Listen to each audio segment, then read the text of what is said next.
do stick to calming or mellow mood ASMR, which is what I'm going to try to do today.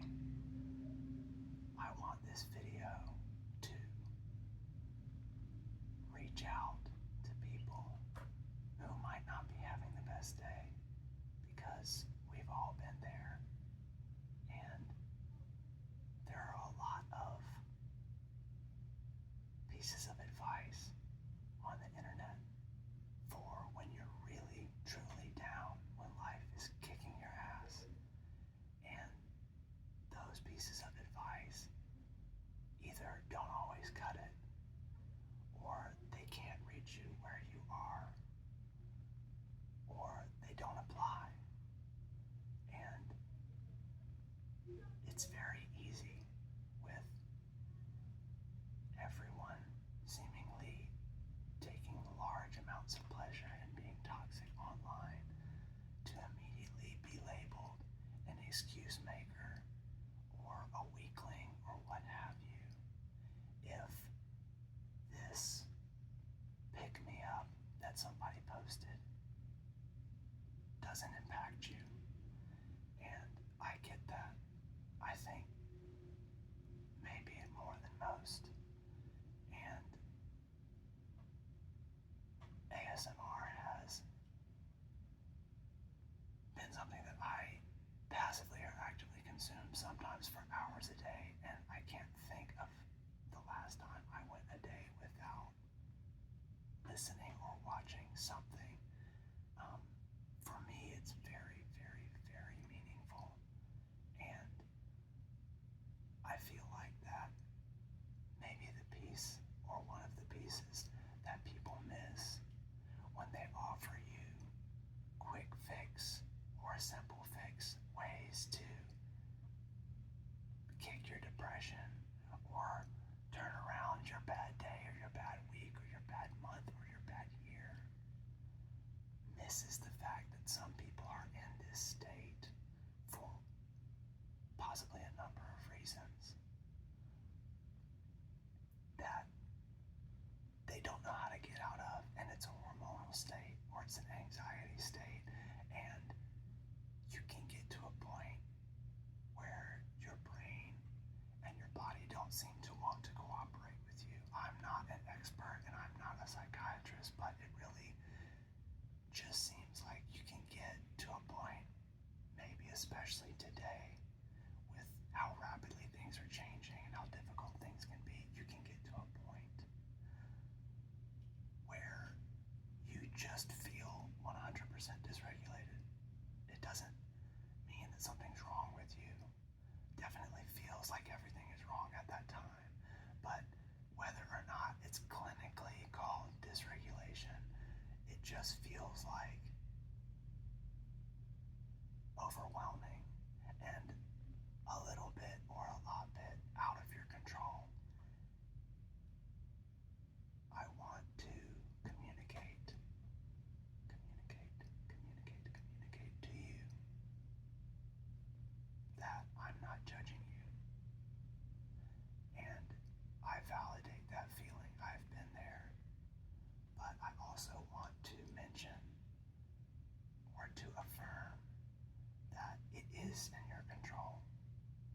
And what I mean by that is you won't be there forever, and you're in control of you, of where you put your focus, and of what you do when you come back from that place, and you can come back from that place.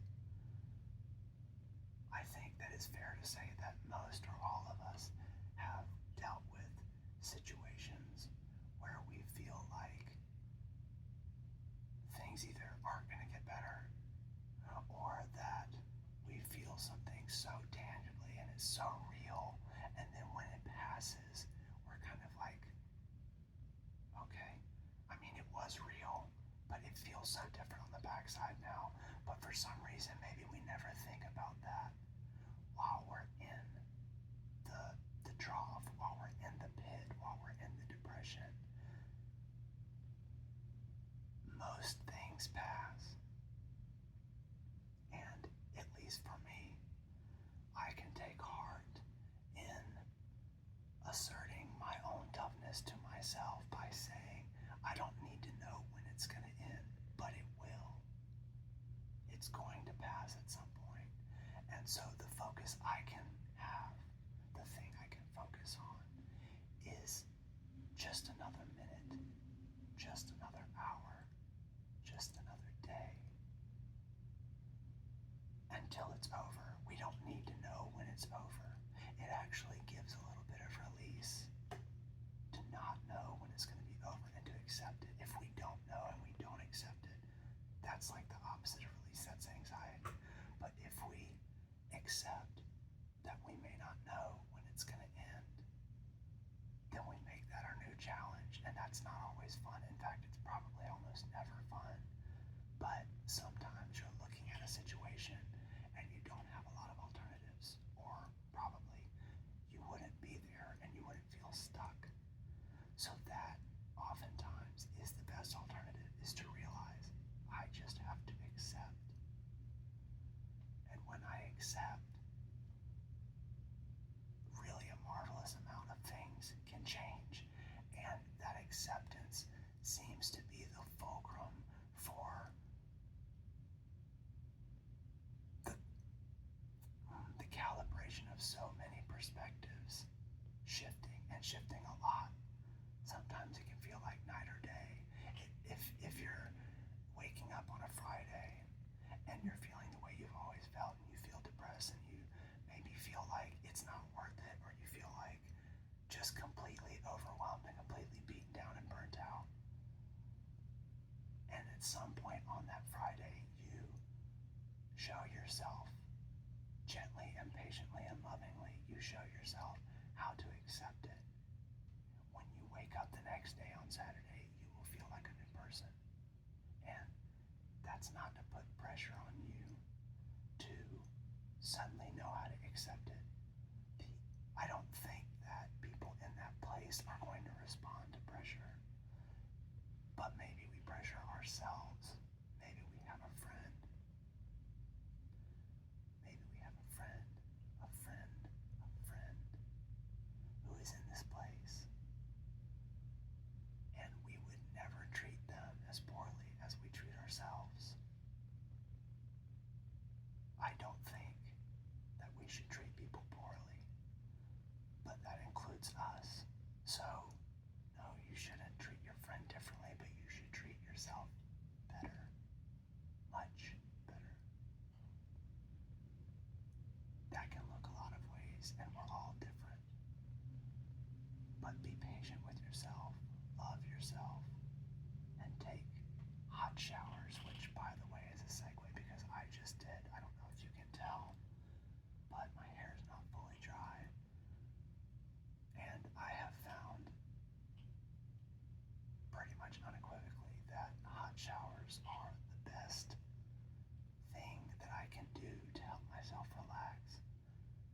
If you're like me, you carry a lot of your tension in your body. It doesn't even always have to be in your mind. It doesn't have to be crippling anxiety. It can be a tense neck. It can be not having stretched, or probably the one that's the chief culprit for me, forgetting to fucking breathe. We have to breathe.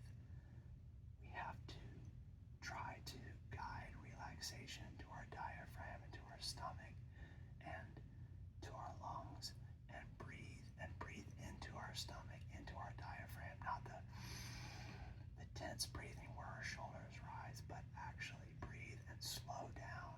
Exhale for longer than you inhale. Breathing practices, and I'm no expert, but just simple breathing, just simply saying I'm going to exhale for 6 seconds and inhale for 4 is so powerful. It really, really is. Our breath is our life. And again, maybe you don't, but I know I neglect it all the time, and it's accidental. It's subconscious, it's unconscious that I catch myself not breathing fully, or not breathing in a relaxed way, or like catching my breath. We need to breathe. We need to breathe.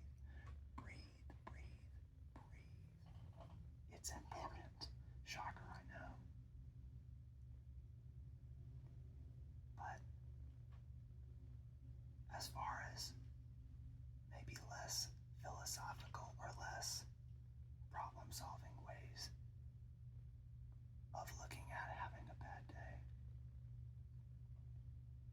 I think it's important, especially for people who think like me or who respond like me, because I don't know you. And to some extent, we have to know ourselves. So I have to know myself, and you have to know yourself. And we hear nuggets of truth, and we need to apply them in the way that we know in our heart is right for us. But if you're like me, you need to realize it's okay to have a bad day. Now, I'm a very analytical person, so immediately when I say that, A, the thing that kicks in proves that that is a statement that needs to speak to me. But B, what kicks in is, I guess, some sort of like specificity in that statement to say, no, we can't go break the law. No, we can't act abusive toward other people. No, it's not right to go out in public and act like that everybody should drop everything and prioritize us having a bad day. That's not it. But with your inner dialogue, you can tell yourself, okay, I'm having a shit day. I didn't get up when I wanted to get up. I didn't eat what I wanted to eat. I'm not drinking enough water. I just caught myself not breathing right for the third time today. I'm feeling anxious dealing with people, but I have to deal with people because I have these errands I have to run and I have to pay rent today. Any number of things. Right? Fill in the blank. I'm just spitballing off the top of my head. It's okay to say, I'm having a shit day. And that doesn't make me a shit person. It makes me a normal person. And everyone has those days. Everyone has them. It's kind of like saying if you're the type of person who doesn't like rain or doesn't like heat, because I feel like most people like one and don't like the other. The weather being shit one day doesn't make you feel like the entire calendar year is going to be a bust.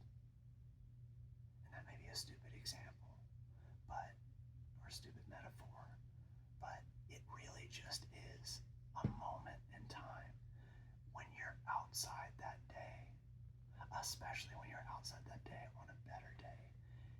It's gonna feel almost silly. It's gonna feel like, wow, it was so real and so like not even just real, it was so intimidating and so oppressive at the time, and yet it just passed.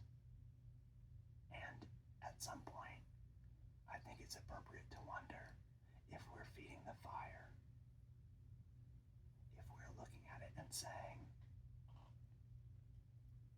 I'm taking the fact that I'm objectively having a shit day and things are objectively going badly, and I'm just stoking the flame by letting it trigger all these other things because ultimately I'm unhappy with myself.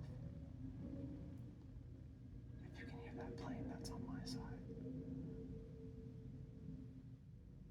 I think that part of self-love, and it took me a while to learn this, I'm a little bit older than I look, is I used to think that when people say, I'm not perfect, it's like, well, no duh, like technically nobody can be perfect.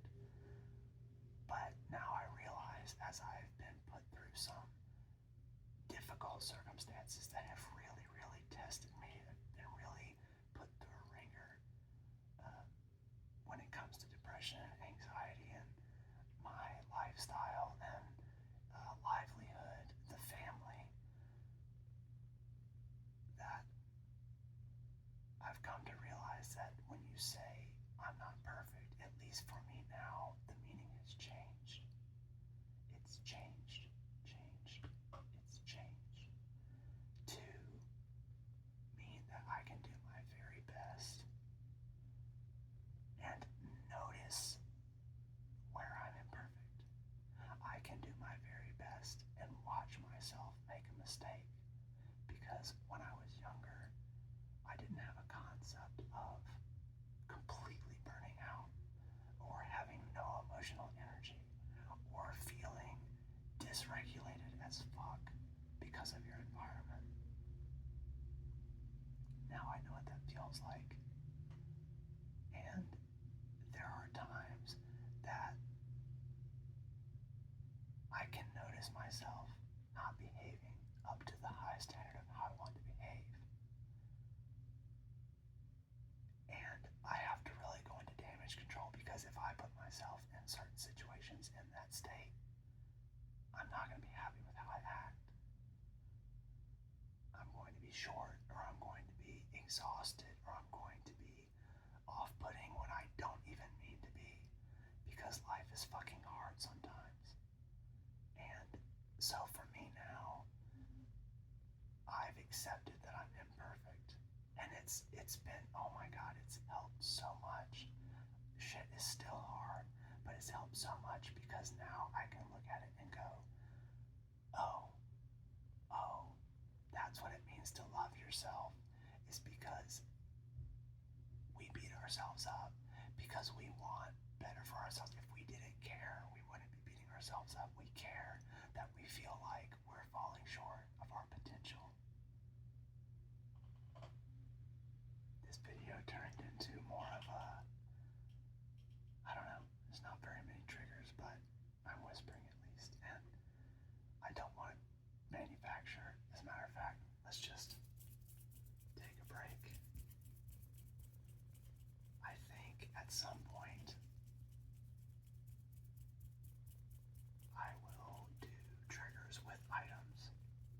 I have big plans for the channel. It's taken me a while to do this, but for today, I just wanted to stick to something simple. I don't have a lot of time before there will be noise in the apartment. But to go back to what I was saying, I think I was saying that's what it means to love yourself, and it makes sense to me now because,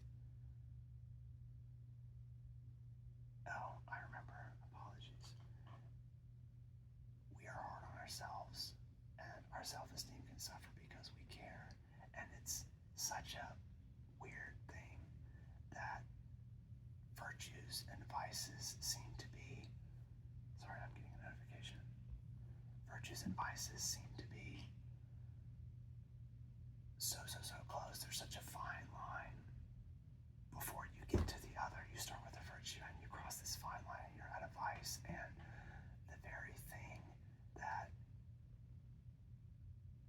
we may be augmenting that's killing our self-esteem is in a way the thing that we could use to build it up.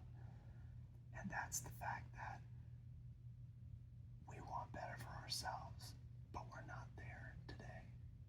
And that's okay. We're never going to be fully there. It's always going to be an uphill battle, and it's always going to be a progressive journey. But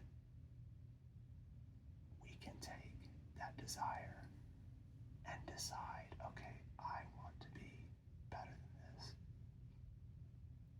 And I don't know a lot about manifesting, but I do believe in the power of telling yourself things.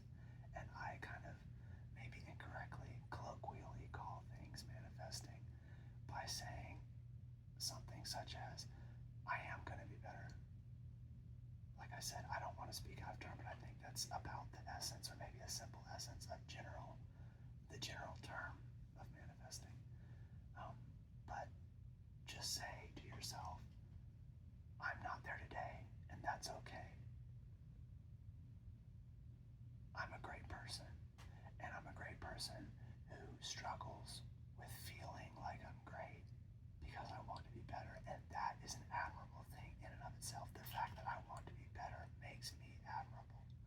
And another thing that changed for me as I got older is it makes more sense to me now why we don't really need other people's approval. And I am a believer in taking feedback and taking criticism and trying to be discerning, but we don't need others' approval for who we are.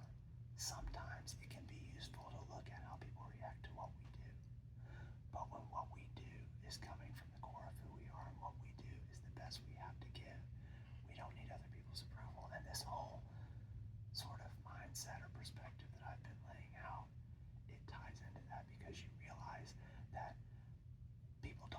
what's going on inside for you.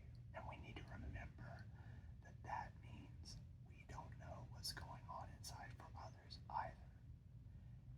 And if you take a second and say to yourself, let me focus on that. I don't need others' approval for who I choose to be because they don't know what's going on inside.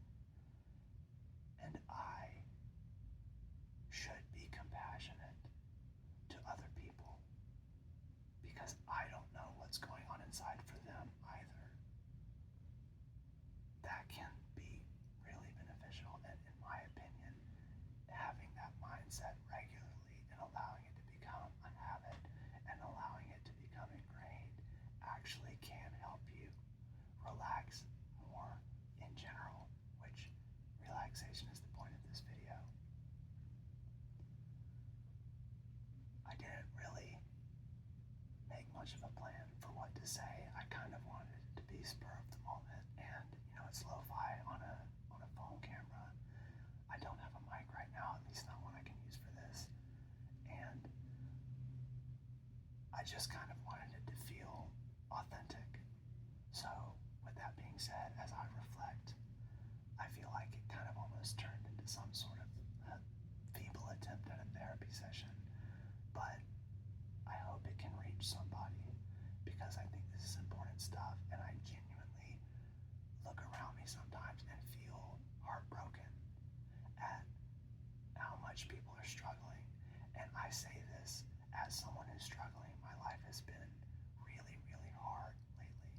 It's been hard for me to find time for this video. It's been hard for me to shake the procrastination. It's been hard for me to shake the perfectionism that thought of 50 trillion ideas for how to do the video and where the channel would be and what it would grow to and what the name should be and all these things that get us hung up and stressed. Even if it's just a 0.01% of stress, they start to add up.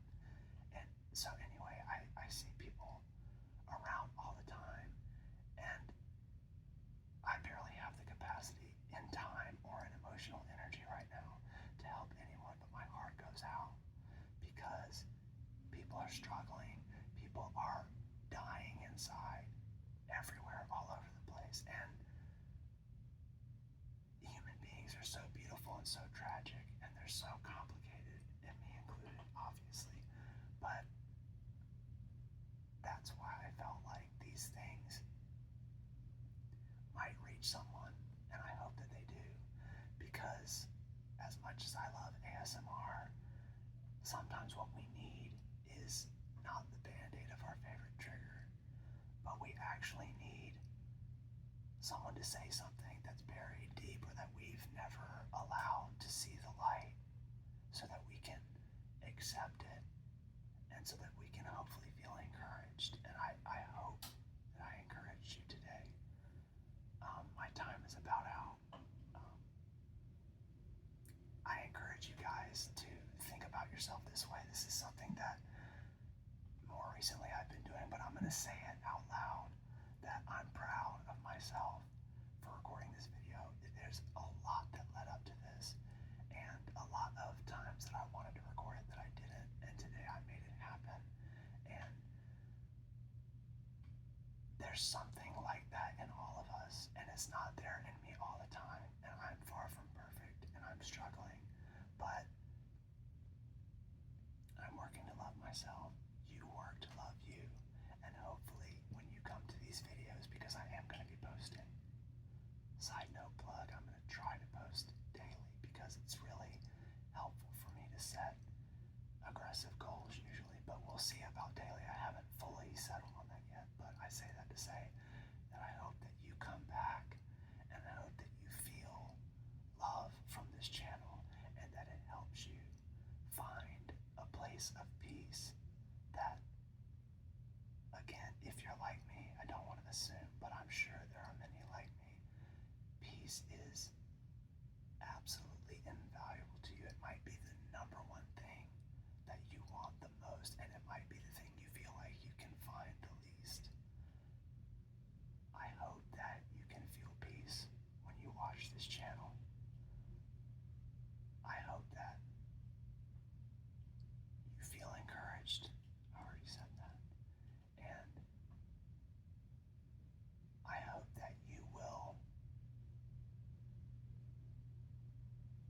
guess, motivate yourself in whatever way is appropriate for you. You know yourself. You know your personality. Motivate yourself to take care of yourself.